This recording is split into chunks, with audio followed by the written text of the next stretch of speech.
नमस्कार सभी को। आज हम फिर से एक ऐसी क्लास, एक ऐसे वीडियो आपके सामने लेकर आ रहे हैं जो आपके मुख्य परीक्षा जो यूपीएससी 22 अगस्त से प्रारंभ होने वाली है 2025, जिसमें कि इन लोगों ने प्रारंभिक परीक्षा को क्वालिफाई कर लिया है, प्रारंभिक परीक्षा को पास कर लिया है। उनके लिए अगला पड़ाव है यूपीएससी 2025, जिसका प्रारंभ होने वाला है मुख्य परीक्षा का कब से 22 अगस्त से। 22 अगस्त 2025 से मुख्य परीक्षा यूपीएससी प्रारंभ होने वाली है, जो भारत की सबसे बड़ी परीक्षा है। और इस परीक्षा को पास करके भारत में उन लोगों को ऐसे ऐसे उच्च पदों पर नियुक्त किया जाता है, बड़ी बड़ी जिम्मेदारियां प्राप्त होती हैं और वो देश के लिए राष्ट्र का निर्माण करते हैं, देश का निर्माण करते हैं, देश का विकास करते हैं। तो आइए इस परीक्षा में, इस मुख्य परीक्षा में हम कैसे सफल हो, उसकी क्या रणनीति हो, सबसे महत्वपूर्ण बात हम सबसे पहले ये जान लें कि उसका सिलेबस क्या है, पाठ्यक्रम क्या है और पैटर्न क्या है।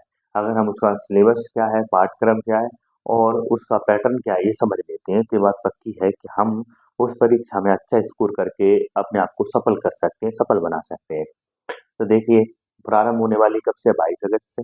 2025 मुख्य परीक्षा की सही रणनीति क्या है, क्या क्या सावधानी रखें, अर्थात हमारी सबसे महत्वपूर्ण बात होती है कि स्मार्ट स्टडी करने के लिए हमें किन किन बातों का ध्यान रखना चाहिए, कौन सी गलती हमें नहीं करना चाहिए। सबसे बड़ी बात ये होती है कि गलतियों को दोहराना ही असफलता का कारण होता है, तो गलतियों को दूर करें। तो आइए चलते हैं हम इस बात पर कि कितने अंक का है मुख्य परीक्षा। 1750 अंक का है। कुल पेपर कितने होते हैं आप सबको पता है? 9 पेपर होते हैं इसमें कुल, है ना। आप सबको ध्यान में होना चाहिए कि 9 पेपर होते हैं। समय कितने? 3 घंटे का प्रत्येक पेपर के लिए आपको 3 घंटे दिए। पेपर की श्रेणियां क्या है? पहला पेपर आपका पेपर ए, हिंदी भाषा का, भारतीय भाषा का होता है। दूसरा अंग्रेजी। ये दोनों पेपर क्वालिफाइंग होते हैं, इनके नंबर आपकी मुख्य परीक्षा के सिलेक्शन के में नहीं जुड़ते हैं, सिर्फ उनको पास करना होता है। पेपर फर्स्ट, जिसमें निबंध की बात होती है ना। निबंध के भी आपके विषय क्षेत्र हैं कि वो दर्शन पर हो सकता है, नीति शास्त्र पर हो सकता है, राजनीति पर हो सकता है, पर्यावरण पर हो सकता है, समाज पर हो सकता है, अंतरराष्ट्रीय संबंधों पर होता है, हो सकता है, इंटरनल सिक्योरिटी पर हो सकता है, गवर्नेंस पर हो सकता है। तो आपको निबंध को तैयार करते समय अपना बहुआयामी दृष्टिकोण रखना है ना। एक तरफ हम देखते हैं कि खंड ए और खंड बी, जो निबंध में दो होते हैं यूपीएससी की परीक्षा में।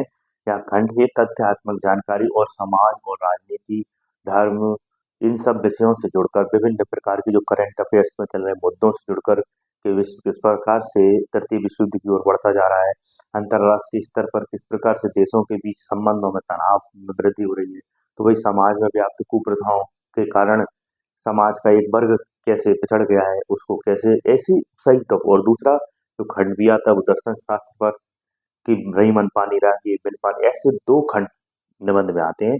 आपको दोनों खंडों को तैयार करना है। एक तरफ आपका दर्शन, दर्शन मतलब दृष्टिकोण, कि आप किस प्रकार से विषय को देख पा रहे हैं, विषय को देख पा रहे हैं, अर्थात विषय का 360 डिग्री के एंगल से देख पाना और उसे सॉल्व करना। तो हम निबंध पर भी बात करेंगे थोड़ा बहुत। अगला पेपर होता है आपका जीएस फर्स्ट का, जिसमें कि आपसे इतिहास वगैरह की बात की जाती है, ज्योग्राफी। आपका जीएस 2 का पेपर होता है ना। जीएस 3 का पेपर होता है जीएस 4 का। और पेपर 5 जो होता है तो जीएस 4 का, जिसमें कि आपसे इथिक्स की बात की जाती है। तो याद रखें, जीएस के पेपर होते हैं आपके निबंध के बाद paper 2, paper 3, paper 4, paper 5। GS first, GS 2, GS 3, GS 4। GS first, second, third का संबंध सीधा किससे होता है? हमारे विषयों से, जो कि इतिहास हो गया हमारा, संविधान हो गया हमारा, ज्योग्राफी हो गया, इकोनॉमी हो गई कि भारतीय जो अर्थव्यवस्था है उसकी क्या विशेषता है, अर्थव्यवस्था की वर्तमान स्थिति क्या है, इन सब विषयों पर। समाज शास्त्र हो गया हमारा, है ना। और अगला पेपर जो होता है वो होता है हमारा पेपर 5, जीएस 4 का, जिसमें कि नीति शास्त्र से संबंधित विषय वस्तु पूछी जाती है। उसमें नीति शास्त्र में जो विषय वस्तु दी है उसके आधार पर केस स्टडी पूछी जाती है कि भाई आपको हम ये जिम्मेदारी सौंपते हैं, जिले के आप जिलाधिकारी हैं और अचानक से वहाँ बादल फटने के कारण बाढ़ आ जाती है और कई लोग गाँव में बाढ़ में फंस जाते हैं। उस स्थिति में आप क्या डिसीजन लेंगे, कैसे जो लोग बाढ़ में फंसे उनको बचाएंगे, सबसे पहले कौन सा निर्णय लेंगे, कौन सी कार्रवाई करेंगे। इन सब बातों पर आपसे इथिक्स में ईमानदारी क्या है, सत्यनिष्ठा क्या है, इन सब विषयों पर, भ्रष्टाचार से आप क्या समझते हैं, इन सब विषयों पर चर्चा होती है इस विषय में। पेपर 6 और 7 जो आपके रहते हैं वो वैकल्पिक विषय रहते हैं। कैसे विषय रहते हैं? वैकल्पिक विषय होते हैं। वैकल्पिक विषय आप कोई भी विषय चुन सकते हैं, चाहे वो राजनीति हो, चाहे आप इतिहास हो, चाहे ज्योग्राफी हो, चाहे वो आपका पॉलिटिकल, जो भी आपको लगता है कि मुझे ये विषय बहुत रुचिकर है और समझ में आता है, तो वो विषय आप वैकल्पिक विषय को चुन। अब इन मैंने आपको बता दिया कि 1750 अंक का कुल अंक होते हैं, 9 पेपर होते हैं, समय सीमा हर एक पेपर के लिए 3 घंटे निर्धारित की गई है और 9 पेपर मैंने बता दिए कौन-कौन से पेपर होते हैं, पेपर ए और बी, जीएस के पेपर कितने होते हैं, निबंध का पेपर कौन-सा है ना? और वैकल्पिक। इसके बाद अब मैं आपको बता रहा हूँ कि किन-किन बातों का ध्यान रखना है। सबसे पहली बात करता हूँ वैकल्पिक विषय की। क्यों बात करूँ मैं वैकल्पिक विषय की? क्योंकि कितने अंक का है बताइए? 500 का है ना? तो इसमें आप क्या कर सकते हैं, 500 अंक में से आप अधिकतम स्कोर करके अपनी सफलता को सुनिश्चित कर सकते हैं। इसमें 300, 300 प्लस, 320, 330 तक, 340 तक नंबर लाकर अपने आप को सफल बना सकते हैं। तो इसके लिए क्या करें? सबसे पहले तो स्कोरिंग सब्जेक्ट है। आप इसमें स्कोरिंग करके अच्छा काम, अच्छा अपना नंबर लाके अपने आप को आगे इसमें सफल कर सकते हैं। तो समझ, सबसे पहले समझ और रुचिकर 2 चीज़ें इम्पोर्टेंट है वैकल्पिक विषय को। जब भी आप कोई भी वैकल्पिक विषय चुन रहे हैं, तो उसमें सबसे महत्वपूर्ण है कि वो विषय वस्तु रुचिकर है कि नहीं। मतलब कि वो ये नहीं कि किसी ने कह दिया कि आपको ऑप्शनल विषय ये ले लेना चाहिए सब्जेक्ट, नहीं, किसी के कहने पर नहीं। आपको इंटरेस्ट है कि नहीं उस विषय में, है कि नहीं? जैसे कि मेरा दर्शन शास्त्र था, फिलॉसफी था, है ना? फिलॉसफी मेरा रहा, हिस्ट्री मेरा रहा, ठीक है? जो ऑप्शनल सब्जेक्ट था, तो मुझे इंटरेस्ट था और उसमें अच्छे नंबर भी आए, है ना? और दूसरी बात समझ, आप समझ अब ऐसा नहीं कि रुचिकर है पर समझ में नहीं आ रही बात। जैसे कई लोगों को कई चीज़ें रुचिकर लगती हैं, पर वो उनमें कैपेबल ही नहीं, उनमें उस विषय की समझ ही विकसित नहीं हो पा रही, क्योंकि याद रखना जो आपका वैकल्पिक विषय उसमें साफ लिखा है, इसे अच्छे से पढ़ के आएँ, गहराई से विश्लेषणात्मक अध्ययन करके आएँ। अर्थात वो चाहते हैं, आयोग आपसे, संघ लोक सेवा आयोग चाहते हैं कि आप इस विषय की गहराई से समझें। तो याद रखें 2 इम्पोर्टेंट चीज़ मैंने बताई है वैकल्पिक विषय का चुनाव करते समय। एक तो आप चुनते समय इस बात का ध्यान रखें कि विषय को चुनते समय, वैकल्पिक विषय को चुनते समय इस बात का ध्यान रखें कि वो रुचिकर है कि नहीं, और दूसरा इंटरेस्ट के साथ-साथ अंडरस्टैंडिंग आपकी बन रही है कि नहीं बन रही। ना तो आपकी अंडरस्टैंडिंग बन रही, ना इंटरेस्ट है, तो आप वैकल्पिक विषय चुन नहीं रहे, आप अपने आप पर आरोपित कर रहे हैं, थोप रहे हैं। और थोपा हुआ विषय है, आरोपित विषय है, अगर आप वैकल्पिक विषय में ले रहे हैं, तो ये बात पक्की है कि आप उसमें सिलेक्शन नहीं ले सकते, अच्छे नंबर ला नहीं सकते और अपने आप को पास भी नहीं करा सकते। इसलिए 2 इम्पोर्टेंट बातें मैंने वैकल्पिक विषय के लिए रणनीति के दौरान बताई कि आपका जो पेपर मुख्य परीक्षक होने वाला है, उस समय आपको किस बात का ध्यान रखना है। दूसरी बात निबंध, निबंध में 3 बातें इम्पोर्टेंट है कि आप पहले निबंध जो आपसे टॉपिक पूछा जा रहा है, कि मान लीजिए भारतीय अर्थव्यवस्था में उद्योगों की भूमिका या कृषि की भूमिका, कृषि उत्प्रेरक की भूमिका में है। तो इसका अर्थ पहले जानो, पहले उसका अर्थ समझकर उसकी इंट्रोडक्शन मतलब प्रस्तावना। सबसे पहले निबंध लिखते समय प्रस्तावना क्या है, अर्थात वह टॉपिक क्या कह रहा है। अगर ये काम आपने कर दिया तो एग्जामिनर जो होता है, चेकियर चेक करता है आपकी कॉपी, वो इस बात समझ जाता है कि इस बच्चे को इस टॉपिक की समझ है।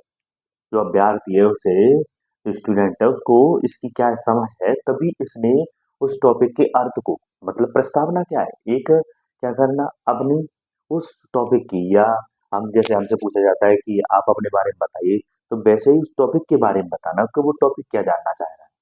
तो वैसे क्या जानना चाह रहा है कि कृषि कैसे है, उत्प्रेरक का मतलब है कि कृषि या उद्योग, मैंने आपको एक टॉपिक दिया कि भारतीय अर्थव्यवस्था के लिए कृषि एक उत्प्रेरक की भूमिका में, तो आप क्या करेंगे, उत्प्रेरक की भूमिका मतलब कि कृषि कैसे तोड़ के लिखें कि अर्थव्यवस्था भारतीय, एक तरफ उत्प्रेरक दूसरी तरफ कृषि, और चौथा हो गया भूमिका, कि कैसे कृषि देश की अर्थव्यवस्था को, अर्थात सामाजिक, आर्थिक, राजनीतिक जो विकास है उसको कैसे आगे बढ़ाएगा, उसमें क्या कहाँ-कहाँ भूमिका निभा रहा है, ये सब बताना है कि भाई रोजगार में भूमिका निभा रहा है, देश की अर्थव्यवस्था में भूमिका, समाज के विकास में भूमिका निभा रहा है, लोगों को बेरोजगारी दूर करने में, लोगों को स्किल डेवलप करने में, सतत विकास में, पर्यावरण में, ये सब हमको उसमें पुट अप करना है। तो प्रस्तावना अगर हमने अच्छे से लिख दिया, फिर आप बताएं मुख्य बात कि कैसे कैसे भूमिका निभा रहा है कृषि देश की अर्थव्यवस्था में।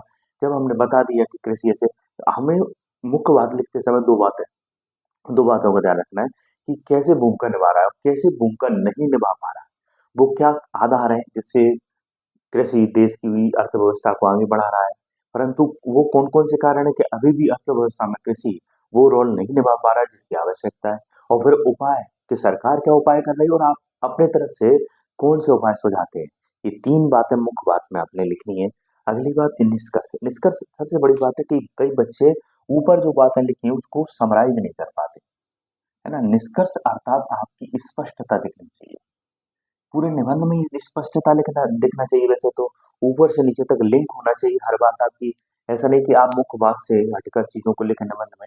जब वो पढ़े, एग्ज़ामिनर पढ़े तो उसे लगना चाहिए कि आपने बिल्कुल सधा हुआ एक-दूसरे से लिंक गए हैं जो पैराग्राफ उस पर चर्चा की। मैं निबंध के लिए एक अलग से वीडियो बनाऊँगा, है ना? आंसर राइटिंग के लिए और निबंध ऐसे राइटिंग के लिए मैं अलग से एक वीडियो बनाऊँगा जो आपके मुख्य परीक्षा में बहुत काम आने वाला है। तो निष्कर्ष आपका स्पष्ट होना चाहिए कि आप इस पूरी जो आपने ऊपर जानकारी दी, जो आपने अपनी पहचान बताई उस टॉपिक की और मुख्य बात जो लिखी, इसके बाद आपने क्या निकाला? बोलो जैसे कि हमने छाछ को, दही को मथा, तो इसके बाद क्या निकला घी, तो क्या निकला क्या? असली अर्थ क्या निकला? पूरी निचोड़ क्या है? मतलब कि आपने कपड़ा जो निचोड़ते हैं, वैसे ही पूरी बात को निचोड़ के क्या निकला?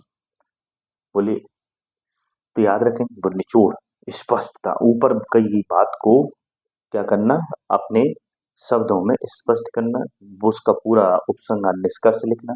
अगली बात आती है ये मैंने निबंध की बता दी, वैकल्पिक विषय की बता दी, जीएस। जीएस में आपके कंसेप्ट क्लियर होना चाहिए। कई बच्चों के कंसेप्ट क्लियर नहीं होते। कंसेप्ट क्लियर होना चाहिए, साथ में वो कंसेप्ट आपके करंट अफेयर से जुड़े होने चाहिए और करंट अफेयर्स का जो भी डाटा या तथ्य आप प्रोवाइड करा रहे हैं वो सही होना चाहिए। जैसे कि मान लीजिए आपसे पूछ लिया गया कि बताइए भारत में गरीबी का प्रकार या गरीबी का स्वरूप कैसा है और उसको उस स्वरूप को कैसे हम गरीबी को दूर करने के दौरान उसे सही कर सकते हैं, उसमें और क्या हम अच्छा कर सकते हैं, उसके सुझाव। तो अगर आपको कंसेप्ट ही नहीं पता गरीबी क्या है और दूसरी बात आपको करंट अफेयर्स में यही नहीं पता कि भारत में गरीबी का इस समय बेरोजगारी का दर कितना चल रहा है, कितनी गरीबी कितने साल में कम हुई है, तो आप उस पर एक अच्छा आंसर पुट अप नहीं कर सकते। और अगर दोनों चीज नहीं पता तो डाटा और तथ्य स्पष्ट तरीके से नहीं लिख पाएंगे, आपको जीएस में भी अच्छे नंबर नहीं मिल पाए। इसलिए जीएस का पेपर तैयार करते समय इस बात का ध्यान रखें आप, करंट अफेयर्स और कंसेप्ट और डाटा आपके सही होना चाहिए। 3 चीजें आपकी बहुत इंपॉर्टेंट है इसमें। उत्तर लेखन, अब अगली बात में इन सब की बातें करूँ कि उत्तर लेखन कैसा होना चाहिए, छोटे उत्तरों से प्रारंभ करें। कई बच्चे 250 शब्द में पहले ही उत्तर लेखन का प्रारंभ कर, नहीं पहले चलना सीखें, पहले लिखना सीखें। ऐसा नहीं कि पहले दिन से ही हमने ओलंपिक में दौड़ लगाना चालू कर दी कि भई आ जाइए ओलंपिक में। कई बच्चे तो वहीं जाके लिखते हैं, मुख्य परीक्षा में जाके लिखते हैं। वो अभ्यास ही नहीं करते। याद रखना अभ्यास ही वो है सफलता की चाबी है जिससे हम अपने जीवन में अपनी सफलता का ताला खोल सकते हैं। इसलिए अभ्यास बार-बार करें, अभ्यास बार-बार करें। लेखन का उत्तर लेखन में छोटे से प्रारंभ करें और 250 शब्द तक जाएँ। ऐसा नहीं कि पहले ही 250 का लिख दिया और 1-2 उत्तर लिखने के बाद लेखन ही बंद कर दिया। कई-कई दिनों तक बच्चे उत्तर लेखन नहीं करते। मैं बार-बार कह रहा हूँ कि मैंने जो रणनीति बताई है और बताई है उसमें अभ्यास का बहुत इम्पोर्टेंस है। कई लोग कहते हैं मेहनत, स्मार्ट वर्क करो, स्मार्ट वर्क करना भी तब आता है जब व्यक्ति दिल लगा के मेहनत करता है। ऐसे ही नहीं किसी के दिमाग में स्मार्ट वर्क आ जाता है कि मैं तो स्मार्ट वर्क बचपन से ही सीख गया हूँ। स्मार्ट तरीके से पढ़ाई करना, स्मार्ट तरीके से लेखन करना, स्मार्ट तरीके से कार्य करना भी तब आता है जब बच्चा स्वयं मेहनत करके उसको सीख पाता है। किसी के कहने से नहीं आता है।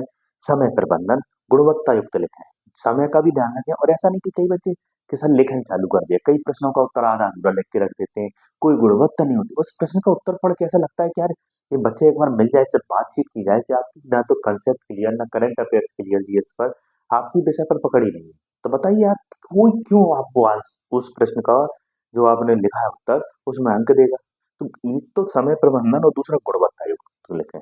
कई बच्चे क्वालिटी बेस्ड नहीं लिखते, है ना? क्वांटिटेटिव टेटिव लिखते हैं, मात्रात्मक ज़्यादा लिख देते हैं। लो 250 शब्द से समय सीमा, एक तो शब्द सीमा का ध्यान रखें, समय सीमा का ध्यान रखें, गुणवत्ता युक्त लिखें और अगली बात रिवीजन करते समय माइंड मैपिंग करें, है ना? मैप बनाते चलें माइंड में और मैं तो कह रहा हूँ कि ब्लॉग बना-बना के, फ्लो चार्ट बना-बना के, डायग्राम बना-बना के चीज़ों को पढ़ें ताकि वो लंबे समय तक याद रहे आपको। क्योंकि ये लड़ाई एक दिन की नहीं है, ये लड़ाई लंबी चलनी है। प्रारंभिक परीक्षा के बाद मुख्य परीक्षा होती है, मुख्य परीक्षा के बाद आपका क्या होता है बताइए? मुख्य परीक्षा के बाद आपका साक्षात्कार होता है।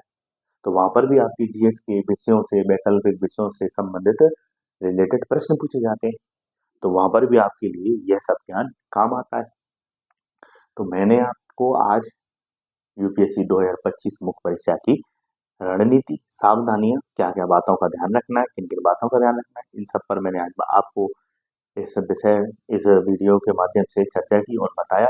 और अगले वीडियो हम बताएंगे आपको आंसर राइटिंग की पूरी एक ही कम समय में। याद रखना, मैं जितनी भी वीडियो बना रहा हूँ वो गुणवत्ता युक्त है, उत्पादकता से युक्त है कि आप अगर उसमें कम कम समय में, ऐसा नहीं है कि मैं एक ही बात को इतना लेंदी खींच दिया कि बच्चों को समझ में नहीं आ रहा। मेरी पूरी कोशिश होती है कि बच्चे के पास इतना समय नहीं है कि वो 1-1, 2-2 घंटे की, 3-3 घंटे की और 10-10 घंटे की वीडियो देखे। बच्चे के पास कम समय है, कम समय में ही ज़्यादा से ज़्यादा ज्ञान, वो भी गुणवत्ता युक्त ज्ञान उस तक पहुँचे, मेरी ये कोशिश है इस प्लेटफ़ॉर्म के माध्यम से। तो मैं अगली वीडियो में आपको लेकर आऊँगा क्या? उत्तर लेखन। एक तो उत्तर लेखन पर चर्चा करेंगे, एक निबंध पर बात करेंगे, एक एथिक्स के पेपर पर भी हम बात करेंगे। तो अगली वीडियो में हम फिर मिलेंगे, तब तक के लिए जय हिंद, धन्यवाद, खुश रहिए, मुस्कुराते रहिए।